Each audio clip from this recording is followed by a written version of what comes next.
The Crosman 3622.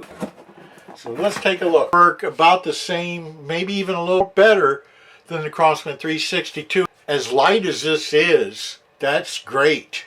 This thing is super light gun. I just happen to have the Daisy Red Ryder back here. I think it's about the same weight as a Daisy Red Ryder. According to the box, this is supposed to get up to 700 feet per second, which surprisingly enough is about what it said it was going to get with the Crosman 362. Is in it is off the pump, but it's got a pressure gauge. This will get over 3,000 psi. The Crosman pump is a relatively affordable pump. I've had no problems with it, with the getting it up to 3,000 psi. Here's the Crosman pump. I think we're all right.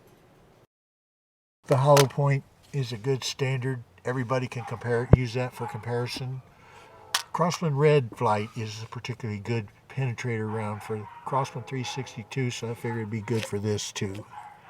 The side hammer usually will give you a little better performance than the hollow point, but not always. And then this is your premier round, the H&N Hornet. An expensive round, but boy is it devastating. I'm going to shoot this little round here, the H&N Hornet. I'm getting really great speed, higher than it was advertised, above 700 on the hollow point and the Excite Hammer, my two main rounds. Here we go with the H&N Hornet.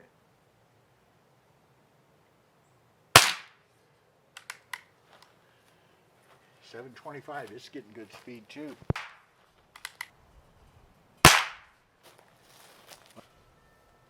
It just chewed up that coffee can. We'll go take a look at it.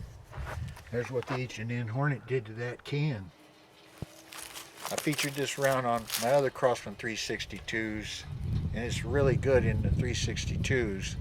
So I'm thinking it'll be good in 3622. $6.99.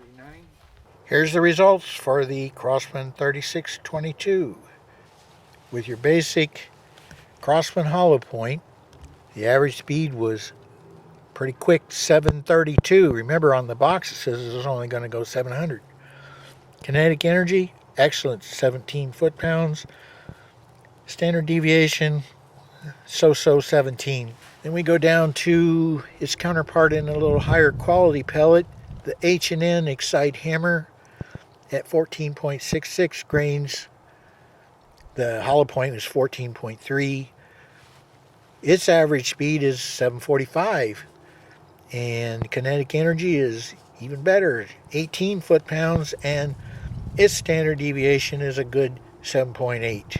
Then we get to the average speed. Even though this pellet is 16.2 grains, the average speed was still 726, which puts that kinetic energy at 18 foot-pounds. And keep in mind, it's got a hard point on the front, and the standard deviation is still a good 8.1. The Crosman Red Flight, it's at 16.7 grains, and it did 691 feet per second. Kinetic energy is still a good 17.7 foot-pounds, so almost 18. Standard deviation, so-so 11. And now I also run the trigger pull. The average trigger pull is 3.77. There's your overall numbers for the Crosman 3622. As light as this is and as inexpensive as this is, those are good numbers. The velocity was starting to go down, so now it's time to refill it. I'm going to show you how easy it is to refill it. First, you remove the little nozzle here, and there's where the pump is hooked in. Put the Franklin nozzle. Your pump gauge is here, and then you have to tighten this back part here all the way down. It didn't move the gauge any, so that gauge won't start and moving until you start pumping. So you can't get a check what's in there right now. Once I pump 2 or 3 times, it'll probably be close to 1,000. After 5 pumps, it seems to have gone to position there. So you can see it's approximately 800. We'll put her back on, see how long it takes to pump. It does not take very long. Remember, I started at 5 pumps, so here we go.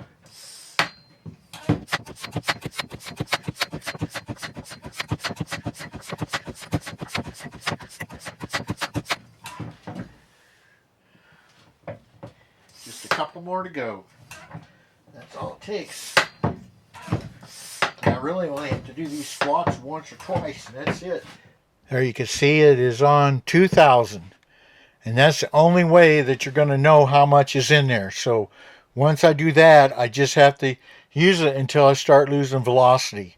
That's a problem, but to me, it's not that big of a problem for as inexpensive as this is and as easy as that was to pump up. To get this undone, you just unloosen this. Then that's it.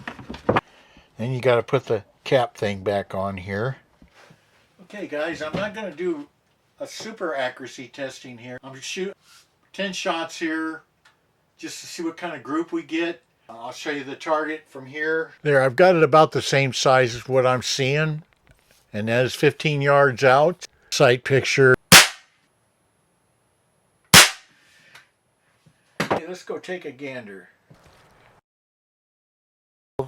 This is, once I made the adjustments, it puts it through a lot of punch in there. Boy, it sprinkled that shoot and see stuff all over. I've got a brand new empty propane can, just emptied it. I'm going to shoot 3 Crosman red flights, and the Hornet is averaging 726, so it should penetrate as well. But I got a remote camera set about 2 feet in front of the can, so let's see what we can get.